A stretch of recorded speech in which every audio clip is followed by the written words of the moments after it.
Hi, everyone. Welcome to join in today's speaker series. And this is the fifth meeting now. And we are doing this hybrid. This is our first kind of hybrid, right? No, the second hybrid version. And I'm glad some student and faculty join in the auditorium and welcome everyone. So as usual, if you have questions, please save the question at the end. And we have time for you to ask questions. You can either using Zoom or in the auditorium, there's a mic here.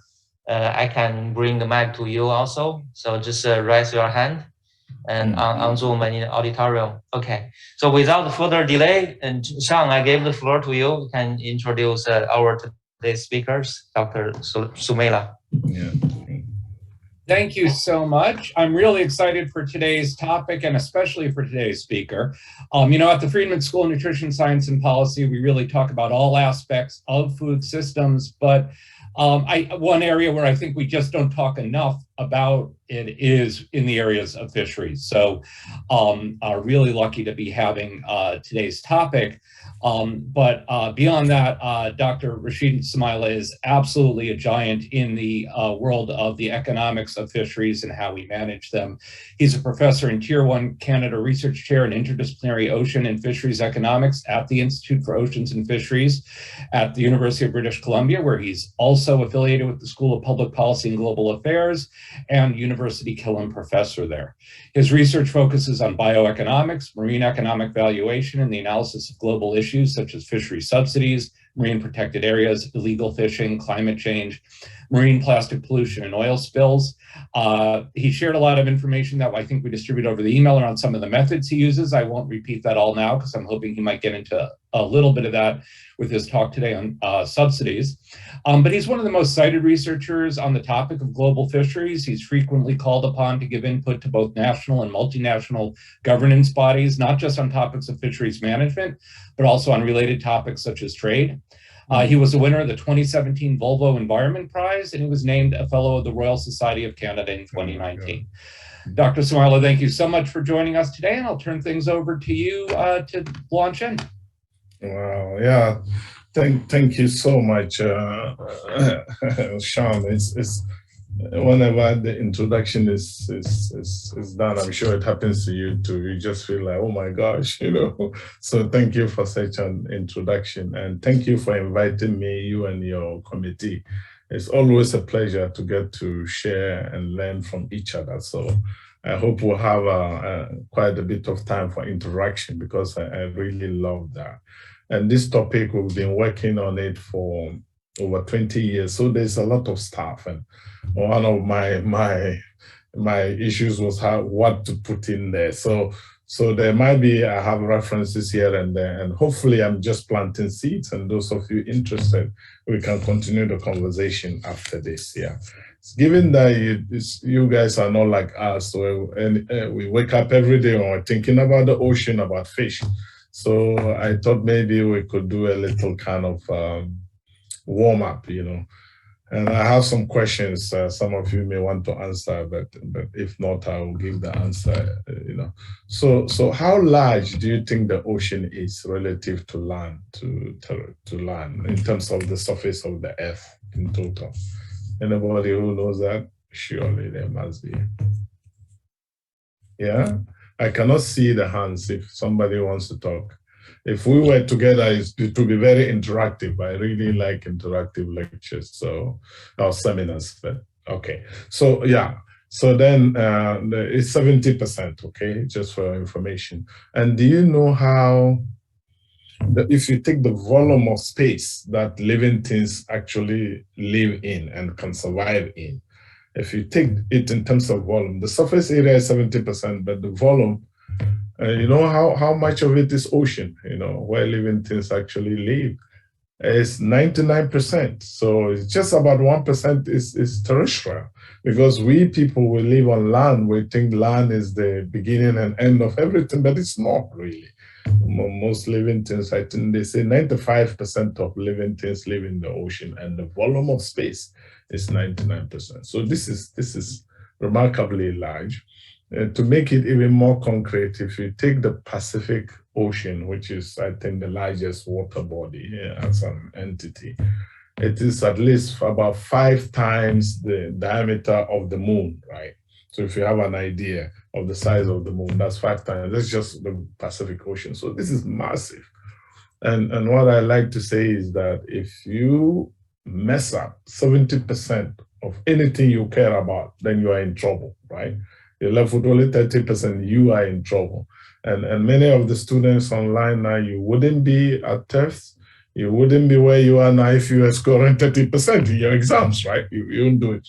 So this means we really have to work hard to keep our oceans going, because they mean so much. So more of that, more of the why we care about the ocean is very crucial for the Earth's environmental balance and survival. You see the literature talking a lot about this, and it modifies the temperature, it absorbs carbon, it absorbs heat. This is all good for us people on land, but the animals in the ocean, all these things have impacts on them, right? So, but the ocean is that important. I like to say, if you were in Vancouver versus Winnipeg in Manitoba, the province here, you know the difference. You see what the Pacific Ocean is doing to us here, for us in Vancouver, versus if you're inland. They are probably at minus 20 degrees as I'm talking, right? So the ocean helps us to have more livable temperature, lots of it. How about the food? Animal protein for many. Yeah, we take about 100 million tons. You are the nutrition people, right? 100 million tons of fish out of the global ocean alone, not the agriculture, not inland freshwater, just from the ocean, 100 million, that's the estimate. Now, if you convert this into mature cows, and you guys may check me on this, I use an average of 1 ton for a mature cow. That means we are pulling out of the ocean 100 million mature fish cows each year to feed people. Just think about it. That's more than all the cows we slaughter from farms on land, as far as I know. So this is food, this is cash, profits, and this is jobs. But this also means a lot for the ecosystem, right? Even the ocean, as massive as it is, can sustain 100 million tons of mature cows being pulled away. So they pull out of it. So there's a conservation aspect. It's also recreation, it's culture, it's spiritual values, there's tons of values in there. And it supports jobs and livelihoods and incomes, and so on and so forth. We can talk about it. I'll just show you one picture here. I consider the amount of marine jobs, the number that the ocean supports, as one of the biggest services the ocean gives the world, actually. 260 million people worldwide, we estimate, and some income from the ocean, from fisheries alone. We're not talking about all the other economic activities that depend on the ocean. Just the fishing, 260 people around the world, many of them in the US, but a lot more in large developing countries. You can see here the list, almost all of them in Asia. Only Nigeria is big enough to show up here in terms of the absolute number of jobs, both direct and indirect. I had the privilege of presenting at the State Department, I think it was 2016. I consider that to be one of my highlights, actually. Secretary John Kerry then invited our ocean conference, about 400 people from all over the world, from politicians to scientists in the room. And I was asked to actually open up the discussion on sustainable fisheries. So I go up there, and this was a big surprise. John Kerry did the opening. He gave his talk, introduced President Obama. He gave his talk. Leonardo DiCaprio was the third one. And the fourth one is your little Rashid here, your guest speaker. This was crazy. I mean, how did I get there? I really don't know with this kind of luminaries. And there I showed this picture and I made a joke. I said, you remember when President Obama came to office, he was a young man. I could say that actually, I mean, relatively, right? And then within 2 years, he was becoming gray and people were surprised. It was in the news. And I said, if not for these jobs, I assure you that Obama would have been grayer. And not only him, all of us, because these jobs support young people in these countries that would have nothing to do if the fish is gone. And can you imagine the social and economic problems? And they won't remain in these countries. They end up on the decks of the US president and Western leaders. So we should really appreciate the fish just for this alone, in my view. Now, we're actually not we are not interacting with the ocean wisely or sustainably, you know. We do two things with the ocean. We take stuff we want, we need, like the fish, into our economy, and we do what we do with them culturally, socially, nutritionally, economically. And what do we produce? Waste. And where do the waste go? They go into the ocean. So from the ocean, good things come. To the ocean, the bad stuff go. And if we don't do this wisely, we're going to kill this source of amazing stuff for us, you know. So this is really, the ocean is under stress from multiple stresses. There is the overfishing, fishing down marine food, where we take the big fish, then the next big one, and we take it down. And also we mess up the habitats. It's richer, it gets bad with time. Climate change, oh my gosh. And you have all the marine debris, the plastic and oil spill. So there is a lot we're doing to this amazing environment, the marine environment. And we need to check this, otherwise the direction is down we go, which is not good. It's not good.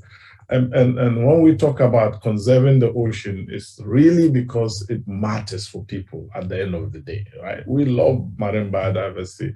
I want every living thing, everything that is part of this world to be maintained. That is my personal. But I'm doing that partly because actually we actually depend on that. Without the ocean, without nature, I tell you, we are nowhere. You can be as sophisticated as whatever. At the end of the day, you take from nature and you pump things to nature, and that is it. That is, you can't deny that, and that has consequences. So here, this is a picture of the declines in fisheries put out by our group at UBC and of the FAO.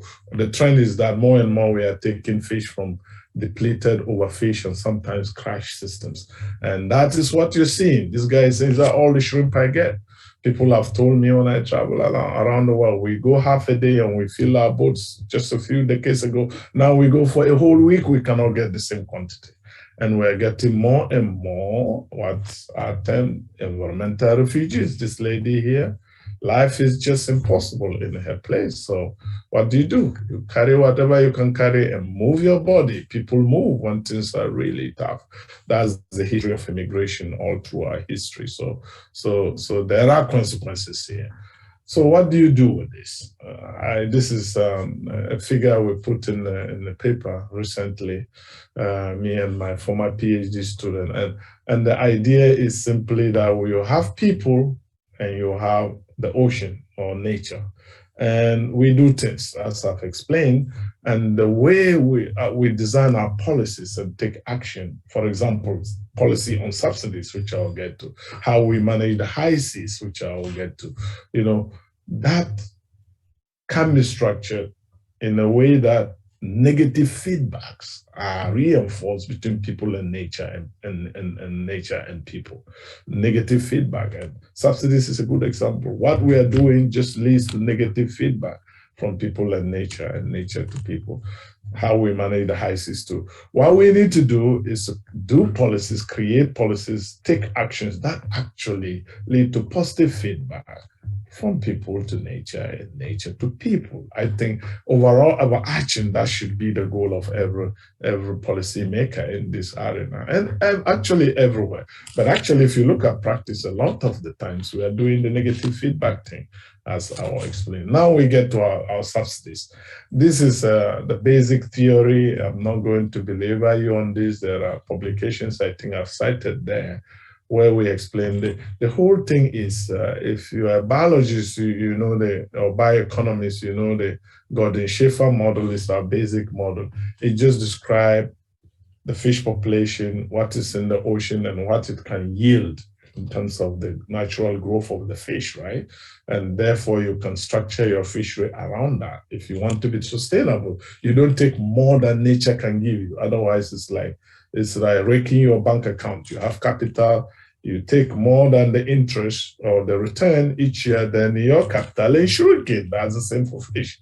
Now, that's this picture here. If you add the economics, this times becomes total revenue, and you can put in a simple total cost curve.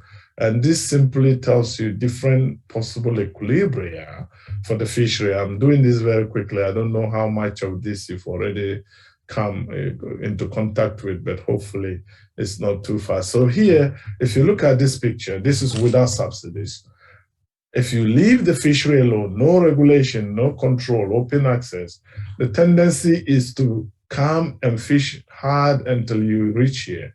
Because at this point, the revenue you get from your catch exactly matches at the margin the cost you incur.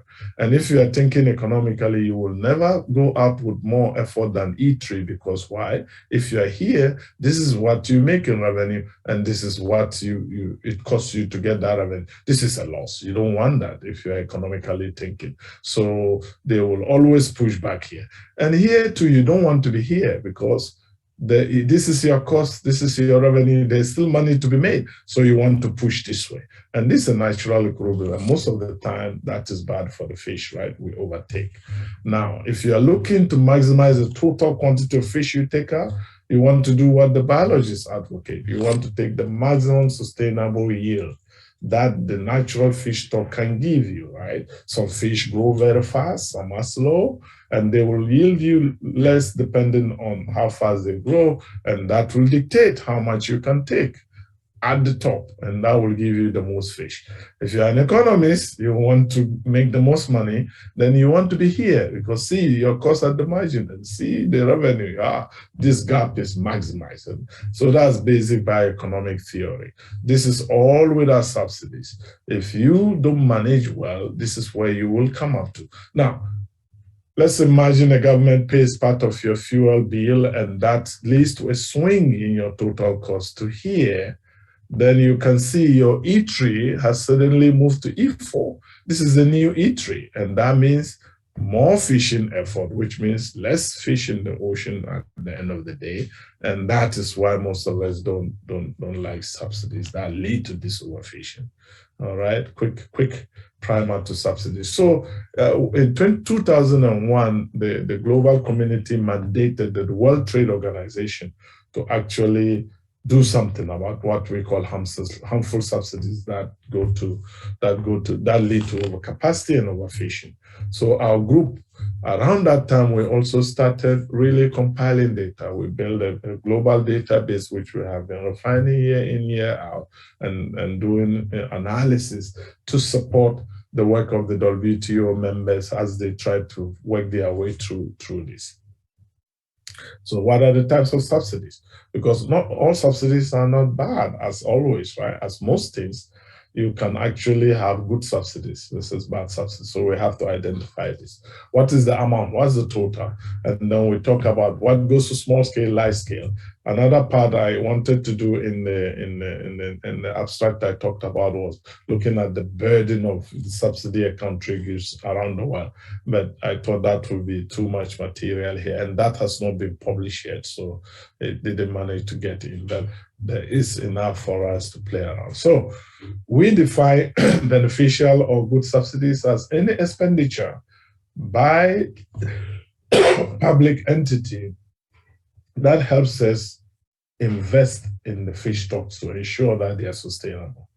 You know, harmful subsidies are those that just take the fish, they overfish. And then ambiguous are those we are not sure, right, where to put them, right? My master's students, then when I started this, he said we should call them the good, the bad, and the ugly subsidies. So that's the kind of picture. So the database is structured around this. And we've been making this. The first one we published was in 2006. Then we did one published in 2010. We had the latest one was published in 2019 for 2018 data. So that is, and we are actually collecting data to do the next one. So that's it. And to collect the data, this is really a lot of data work, thanks to our students and postdocs who have worked over time to do this. For 143 countries, coastal countries, we have the database. So we collected the data and we devised a means to fill the gap, making clear what the uncertainties are. So we have the pedigree of the data, we have quality numbers attached to our estimates, so the reader knows what we're doing. That gives us the overall. So you can take the US and say, and we will tell you what the amount of subsidies that the US gives, right? Of the different types, the good, the bad, and the ugly, and whether it's for fuel or for research and so on. So it's quite detailed. So that's one. The second thing we did with this was to take, say, the US subsidy and say, how much of it goes to small scale versus large scale, because that's important. Actually, the idea to do this came to me when I was asked to give a talk. The British Parliament, it was to a group of 20 countries, a large 20 economies. Their members were there, and I talked about subsidies. And the Speaker of the House of Assembly in Indonesia was in the audience. And he went after me. He said, "Oh, Rashid, we will continue to give subsidies." I said, "Why will you do that, sir?" And he said, "Because we want to help the poor, we want to help the small scale." And that was what made me to put a PhD student, Anna Schobauer, and we did this analysis where we tracked each country's subsidy and we split it between what goes to small scale, large scale. And the results were mind-boggling, even for me, actually, and I'll show you some of them. So these are some of for the global, these are the results we are finding. And here you have, this is numbers for low, high, what is it? This is the UN thing, HDI, you know, the Human Development Index. So we classify countries into low Human Development Index and high Human Development Index, just to give the, you know, we're always comparing to see who is really taking this money and who is suffering the burden of it. So we did this, and this is for develop and developing. You know, the developing countries, China is one of them, and this has always bothered me when I did this work, because China, in my view, cannot be considered as a developing country when it comes to fisheries. It is the largest fishing nation. It has the largest fleet.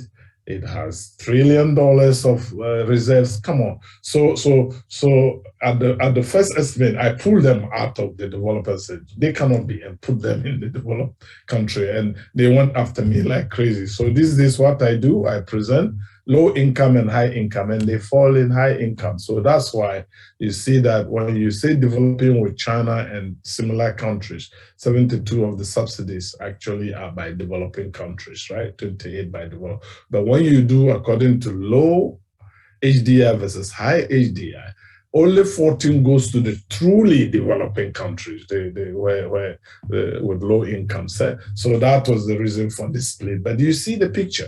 This is the harmful subsidies, the one that leads to overfishing.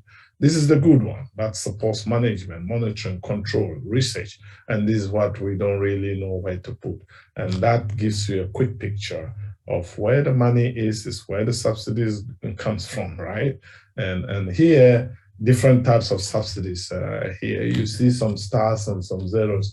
That's whether we consider that to be a good subsidy or bad subsidy or ugly subsidy. For example, if you look at fuel subsidies, they are the largest, right?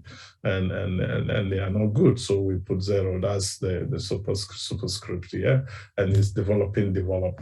That's the picture here. Lots of data. In fact, I was struggling how to make this brief and straight for you guys so we can get discussions. Now, if you want to go by country, this is some real data for you. China is by far number one, but and US is number two in subsidies. There is a difference between the two. Okay, the total, China is almost 6 billion, US is 3.6 billion, right? But it's here that you see the big difference. Very little of the Chinese subsidies is actually considered to be beneficial. Most of it is harmful. So this is what matters. In the US, the bulk of it is good subsidies because of the elaborate management system, 8 management councils in the regions and all the stakeholder involvement. So that's what you see here. And you have Korea, Japan, the EU, and so on. So that is, again, to just give you a quick snapshot of what you see here. And then this is the small scale versus large scale. The first study we did was this one. And this is what you see, my dear people. About 35 billion is the total subsidy given to the sector. And this is for a sector that generates about $100 billion revenue. So think about that. 30% of their gross revenue is subsidies, right? Imagine you're doing a business and you're getting that. Good for the business, but really not good for the environment. And then this only 16% in this estimate. So we around 16 to 20% actually goes to the small scale coastal fleet. And most of their subsidies, a good chunk is actually beneficial. Unlike the large scale, they take the bulk and 60% of what they take is harmful subsidy. The big factory trawlers. Lots of consequences coming out of this. For example, large scale, small scale. It means a lot. A lot of these are from developed countries, and a lot of women who fish are in small scale. They fish in small scale sector, not large scale. So you are disadvantaging women, aggravating what we know is already a big problem: gender inequality. Youth are also affected, and so on and so forth. So apart from the ecological effect, food security effects, because we are getting less fish than we would if we were managing the fisheries well. There's all this social and inequality and gender and youth kind of dynamics which comes into play. So I go to the next thing, which is about the ocean as a whole. I really think we need to think about one global ocean because we are interconnected a lot, not completely, but a lot of the ocean is interconnected. And you have to think that way. The light blue are what we call exclusive economic zones of countries. If you look at here, you see that. You look at the east coast of the US and Canada. So this 200 nautical miles away from your coast into the ocean is considered the waters of the nation. So no country can just come into US waters and fish. No, without permission, you don't do that. The same with Canada and other countries. But these dark blue are the so-called high seas. And we put these markers, but the fish go in and out. And so what I'm saying is that if you deplete fish in the high store, you actually affect what happens within country waters, because think of tunas, they go in and out, right? All the highly migratory fish stocks. And so you have to think about the management as a whole. This picture, there's a lot of information, but all that is saying is that a big bulk of the fish we catch actually go in and out of the high seas. And so that has led me and others actually to say that maybe the wise thing to do is to close the high seas to fishing completely, turn it into a fish bank for the world, where the fish go in there, they get peace, they regenerate, they have eggs and larvae that float into country waters that are better managed, and we can catch them cheaply with less carbon pump. And also, if you do that at the moment, I think I have it somewhere, only about what? 10 leading high sea fishing nations take about 71% of the values from it. This is again the China, Taiwan, Spain, and the like, right? But if you close the high seas to to fishing, then smaller countries that really need the fish, fishing communities will get it when the fish come into their water. So that's one finding we're showing. And this is about subsidies. We did a study where we looked at the profitability of high and deep sea bottom trawlers, the big factory trawlers. And what we found was that on average, they make a 10% profit on revenue, right? But when we calculated the subsidy, they get 25%. Just do the maths and you will see most of these fleets will just go bankrupt without the subsidies, right? And therefore protect the high sea fisheries. So that is one result. I have another one here. This is a collaboration with the National Geographic Society and the Global Fishing Watch, a California outfit, and then our group here at UBC and the University of Western Australia. We put out this paper. We look at fishing, the economics of fishing in the high seas, and I'll just quickly show you what we found. This is the results I alluded to. You see China, Taiwan, Japan, Indonesia, Spain, South Korea, the US appears here, do most of the fishing in the high seas, right? So that's what you see, and the kind of fleets they use to fish. And this is to tell you that high seas fishing is actually limited to the rich and powerful countries. And that has consequences. This is another picture for our paper. The first one is the revenue they make. That is all positive, so it's blue, right? They make some revenue, but if you now take out their cost, as in the Schaefer model you saw, you see that many places are pinkish reddish, which means they are not making money. If you just look at purely the revenue they make and their cost of fishing. But if you add the subsidy they get, you see, it's more bluish than this. And in addition, if you consider that a lot of these boats, many of them actually engage in what we call modern slave labor. They take people on these boats, they take them out for months, no social benefits, salaries almost zero. If you take that, then they get even bluer. So again, if not for subsidies and cheap labor, a lot of these boats will not be profitable. In fact, what we found is that 54% of the fishing ground in the high seas will not be profitable without subsidies. So if we just take out the harmful subsidies, that will protect 50% of our fishing grounds. Isn't that magical, right? So that is the thing. That is why the WTO is being pushed a lot to actually try to help us deal with this, because it has to be done globally to make it effective, right? Because they meet in the water and in the market, the fishing vessels. One country can take advantage of others if it's not global. So that is that one. And so that's what I'm saying. Some of us are calling for closing the high seas. So you have a water body, you have fish here. I think this is the high seas. If you don't have subsidies actually here, then you protect a large chunk of the fishing ground. The fish prosper, that's the fish bank, they grow. And then when they become a little bit crowded, this is what living things do. They jump into your boat, right? Cheaply, easily. You don't need to pump too much carbon. That is the rationale behind effort to take us at the subsidies and also ultimately to close as much as the high seas as possible. Why am I saying this? Only about 5 to 8% of global catch come from the high seas, and most of these are fish that go in and out. So we can get them. In fact, our study says that we'll get more fish if we did this than now. So that is the reason. And there is the social benefit of it. This is the Gini coefficient we calculated for closing the high seas and not closing it. And actually, it's amazing. When you close the high seas, because of the distribution, allowing coastal countries all over the world to also benefit, we change the Gini coefficient from the country with the least income equality in the world. That's what the Gini coefficient actually calculates for you, the degree of inequality of incomes or whatever. So here we applied it. If you put currently, the Gini coefficient is the equivalent of that of South Africa, which is the most unequal country in the world. When I ask this, people say the US. Actually, South Africa is more unequal than the US.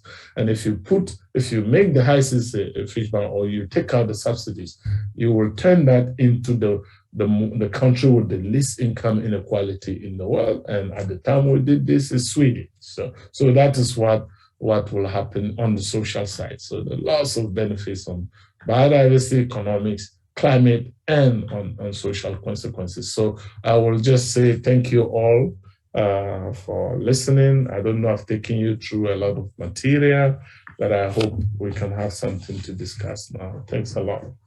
Over to you, Sean.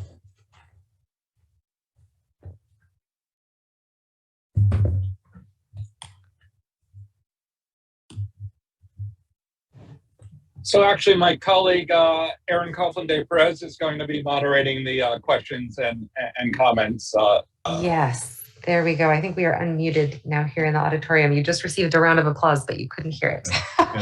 Thank you. Yeah, thank you for that talk. It was fascinating. I have to tell you, really interesting from at least my perspective. So we can open this now to questions. I know I have to also be able to see who's, oh, here. Okay, so B, I see that you've opened your video. Would you like to ask a question?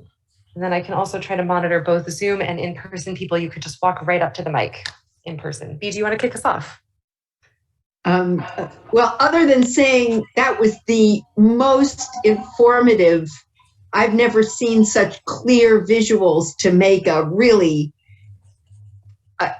important and very punchy point.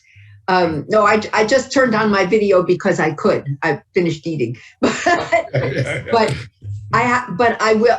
Having been invited, I will say that I think that presentation was very powerful in terms of the way you sort of built that case. So thank you very much. Thank you very much for the comment. Yeah, excellent. That's encouraging, you know. No, thank you. Go ahead. So why don't we take a question from Aaron Jackson, and then we have one in the auditorium, and I have one myself if we run out of time. Go ahead. Great. Yeah, thanks again. That was a really fascinating presentation. And I'm curious, based on the data you have that shows that it would actually, closing the high seas would reduce income inequality and then also increase the fish stocks for the coastal fishing areas. What do you see as, or what is sort of the pushback to this, and what are the main challenges you see in the feasibility of actually doing this? That's wonderful. It's really a great question because you know what we do, right? In the academy, you think of something, you just drop it, right? And then you see what happens. But actually, how there will be pushback, right? I mean, and I know there is pushback.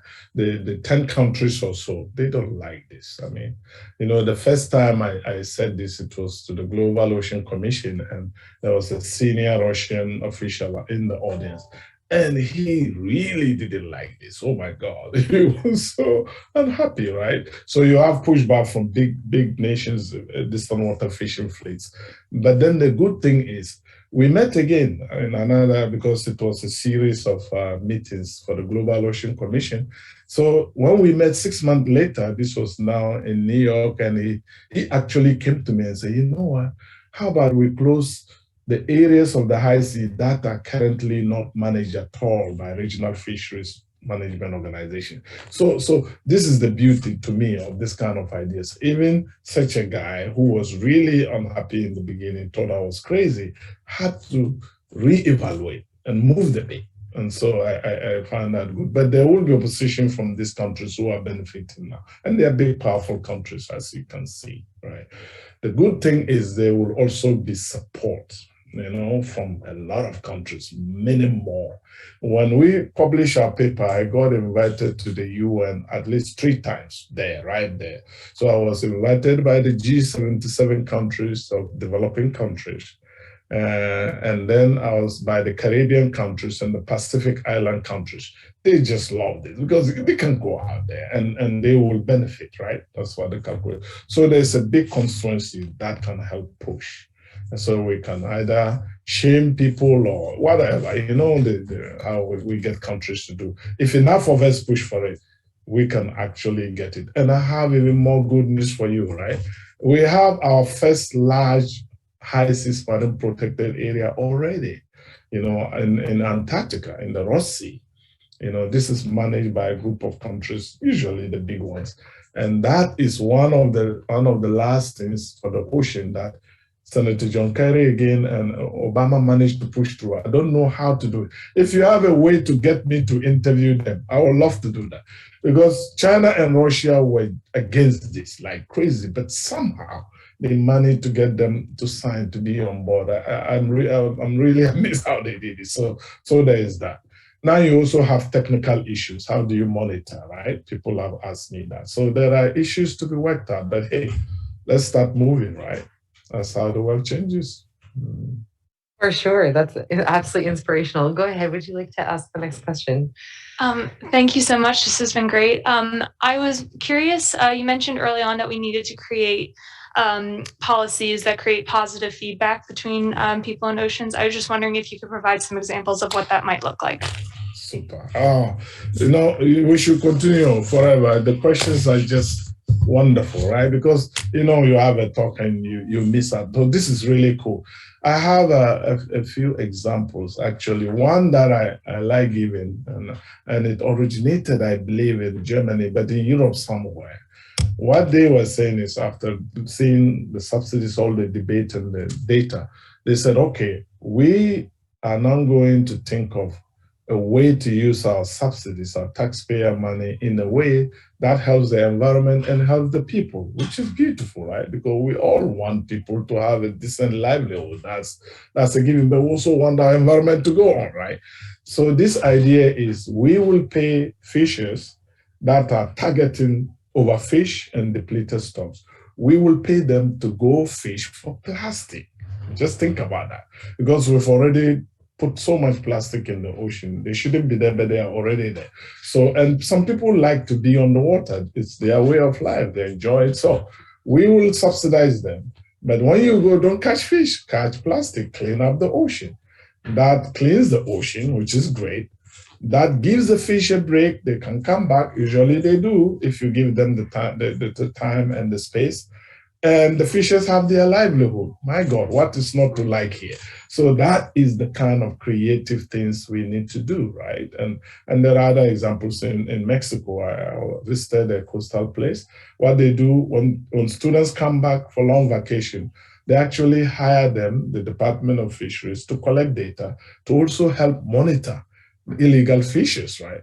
Another way, right? They give them money, they take the money to their families, that's great, and they help to make the environment better, which in turn helps people, right? I published a book in October last year, and I call the book Infinity Fish. So it's this kind of aspirational thinking that we can actually, we have the brains, right? Don't you think so? We have the resources to actually do this work. So we have infinity fish forever, That's amazing. Very inspirational. Go ahead. Yeah, you can follow up. This is a new person speaking. You can't see everybody. I'm Alexandra Thorne. I teach GIS and food systems modeling. I'm wondering a bit about your map of the high seas versus the exclusive economic zones, and how you superimpose that with ecologically productive areas and unproductive areas. Like, I don't know if you have an estimate of how much of the biomass production is occurring in the high seas as opposed to the exclusive economic zones. Thank you. No, that's great. GIS, some of our people are really expressive this. That's how we do the graphs, the maps and so on, right? So yes, the thing is, the Sea Around Us, which is one of our main team, is led by Daniel Pauli. I'm their economist, and then I have my group, right? So we kind of, the ecology and the economics coming together. And one of the things we do, we work mostly with catch data, but we also work with fishing effort data. And then combining this, we're able to estimate the biomass in the ocean. And the big contribution of Sea Around Us is to spatialize the catches and the fishing effort and the biomass estimates. So we specialize this by half degree scales. So we are able to tell you, if you take half degree by half degree, you can almost put a pencil around in it, and you can calculate how much fish is taken. And then we combine our economies. What is the revenue they generate? We are now building the cost database that we want to link. So yes, GIS has been helping us to do exactly what you just alluded to. If I may, because I have the microphone, could I have a follow-up question? I'm a climate scientist, and I'm curious about how all of this intersects with non-stationarity in fisheries, right? So we're seeing novel climate regimes that are now almost permanent in new places. Fish are moving. And so, yeah, I'm just curious how this intersects with this question of subsidies. And do you see people changing their subsidies in response to some of these pressures on the ecosystems, climate being one, of course? Yeah. Oh my God. Is this the best group I've talked to so far? You know, the questions are just amazing. They're deep and topical. As you know, fish, they are like people, right? Just that they don't have the facilities we have. What I like to say is, if I'm in my office now, if it is too hot, at the minimum, I can open my window. Now it's winter, I shut the window, right? The heater you have air conditioning. The fish don't have that. So because of climate change, and we are seeing there's evidence of this, every animal has their comfortable temperature zone, you know, where they thrive. If that shifts, then they're in trouble. They don't have a window as fish, right? So they try to move and follow the cold water or the temperature that they will survive in, if they can. Those that cannot perish, and those that can move. And sometimes they are too slow. So, and I mentioned that probably another of my colleagues is William Chung. He is our expert on climate change and marine resources. So you have the three faculty members with our group. We really work together a lot. You bring the ecology, the climate, and the economics and do magic. Okay. So William calculates how fish move, what species, and then I build on the economics. We just published a paper, actually. We just published a paper in the Global Change Biology, where we actually combine that, the movement with game theory, like, you know, to actually talk about what it means that the fish are moving, what does it mean for the economics, and therefore the management also. Yeah. So we had also a special issue in Ecology and Society. There are 4 papers there, 2 by ecology and economists, we at UBC, and 2 by lawyers, actually, and policy people. Dalhousie, where we are looking at these changes and what is likely to mean in so many dimensions. So beautiful. That's great. And I'll look for the paper.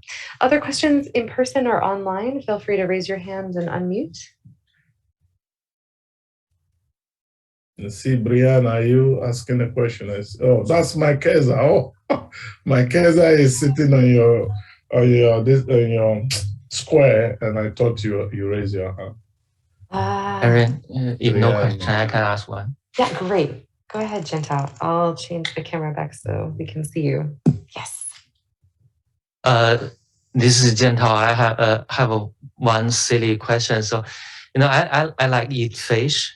So a question. And do you have any kind of a vision on change consumers' behavior in terms of how they eat fish? That's question number one. And the other question is, because I like eat fish, so I watch a lot of YouTube video about how people grow fish using some high technology, like some huge, like you know, cans in the deep seas to rise or grow fish.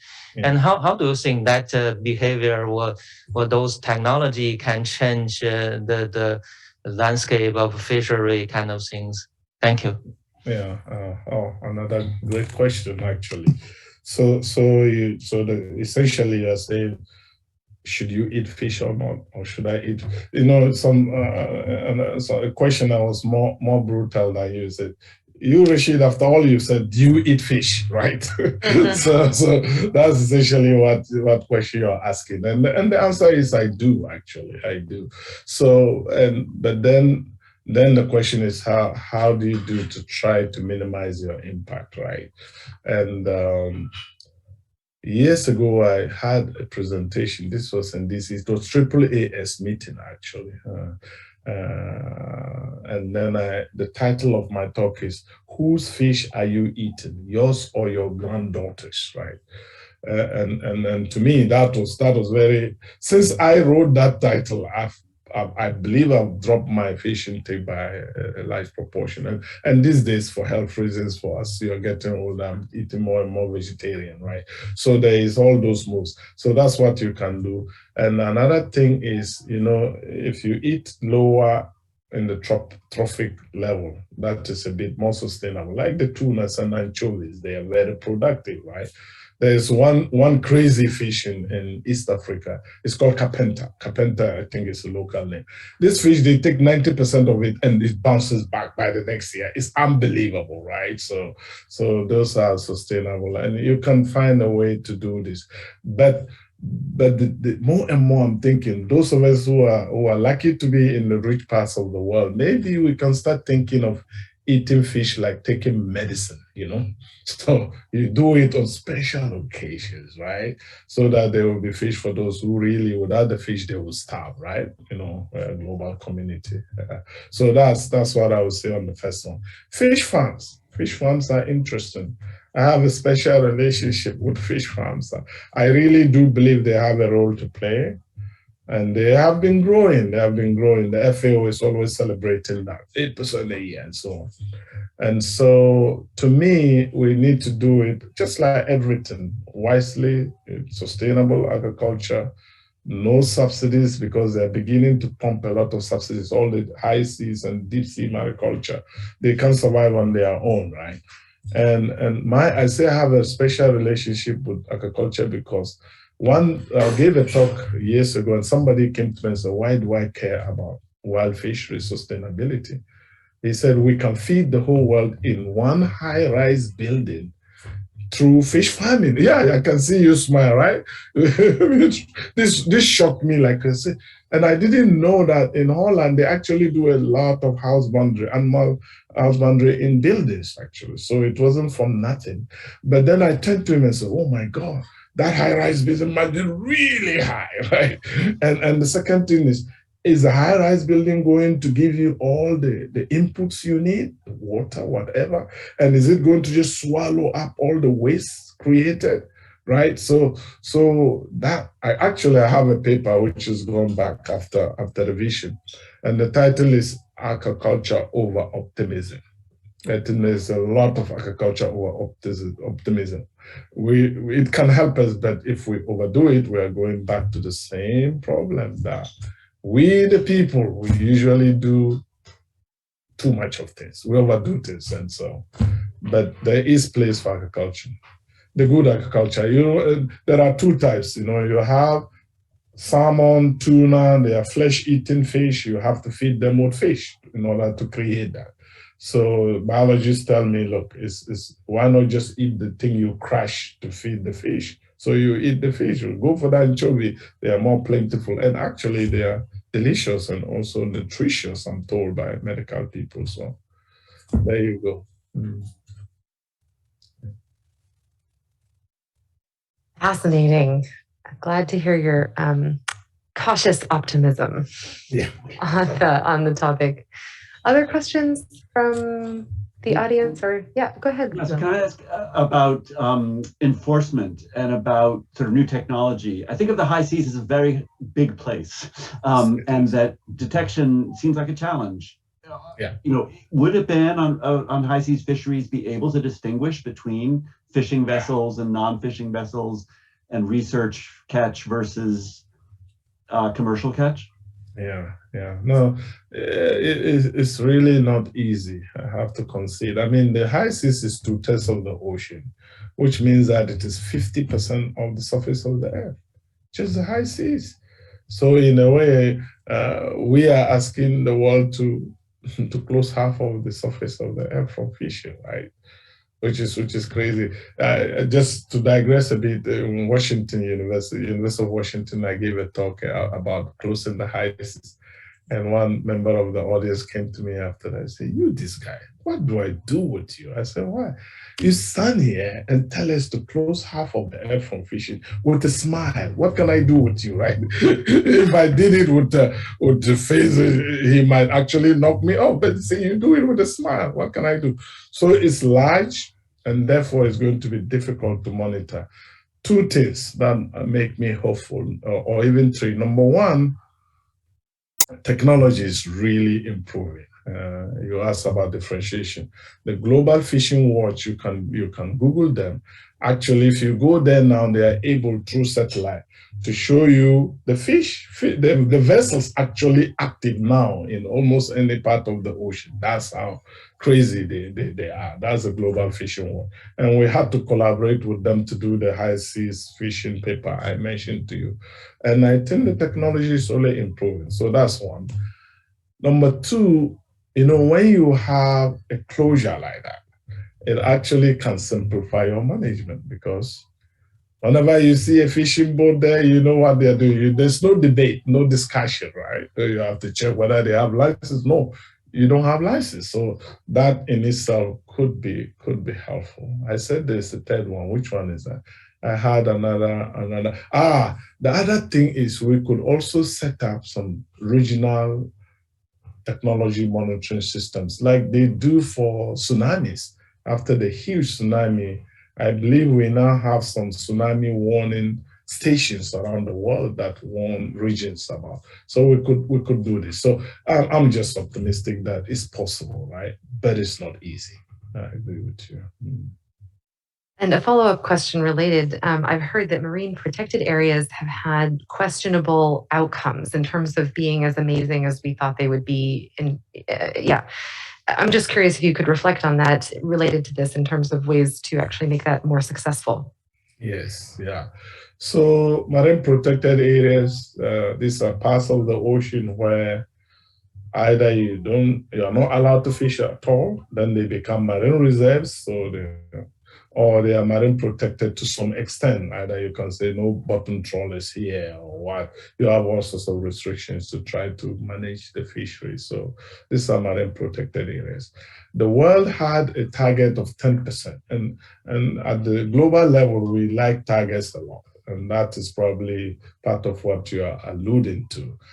In one of our recent papers, we looked at that. At the time, we did about 7%, or just over 7% of the surface of the ocean has been declared as MPS by countries all over the world. But when we dug deeper into the actual management, only just about 2% are truly monitored, and if so, they are mostly paper. What do they? Paper parks or paper tigers? I don't know. Paper parks, right? So they don't mean anything because there's no monitoring control. They just put a line and they walk away. I actually have a student now, and she is looking at Allison. She's looking at fishing area in Nicaragua, For some reason, she just lost Nicaragua. She's American, just across the border. She's from Washington State. And they put a marine protected area there. And she went there, they did this kind of aerial view of the thing. I tell you, there were more fishing boats in the protected area than outside of it. That tells you, right? Why? Because there are bigger fish maybe, so they all run in there. There's no monitoring control. That's useless, in fact. So yes, there's more and more talk about the quality rather than just the quantity of the protection. Fantastic, thank you. And maybe, Ellen, you could finish this off. You'll probably be our last question. Go ahead. Hey, thank you. And thank you for this talk. So a few weeks ago, the journal Science published a commentary by Frank Ash and his colleagues. China's seafood imports are not for domestic consumption. And they basically documented all of the undocumented and catches and imports and re-exports and argued that China was really the center of these food value chains and cheating everywhere. So I'm just wondering, I guess it's a follow-up on Will Masters' questions. I mean, how is the international regulatory regime dealing with this? Yeah. No, China is huge in almost all respects, but it's huge in terms of fisheries. Agriculture was mentioned. Did you know that China produces 60% of the global fish farm produce? 60% of all the agriculture production is just China. Okay, that tells you something. And they are number one in the wild fish, and they're all over big fleets. I mean, we have in Latin America, Ecuador and Galapagos. You heard the story. You have in West Africa complaints. So China is huge, and to really get the global ocean to be sustainable, China has to be part of this somehow. So that is the crux of your question. How do you do that? It's a powerful nation, it's rising, it can virtually do what it likes, So how do we deal with this? It's a big challenge. I think we need better minds in political science and so on to deal with this. Yeah, the only little silver lining I see is still they don't care about much.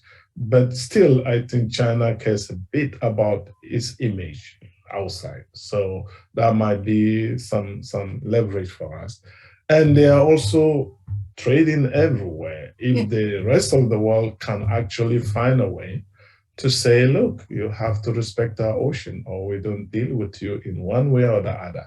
If it's a group of enough critical mass of nations, we might be able to do this, to get China to be. Meanwhile, there are also local Chinese scientists that I know who are also trying locally to push the system, which is harder, but they're trying. So.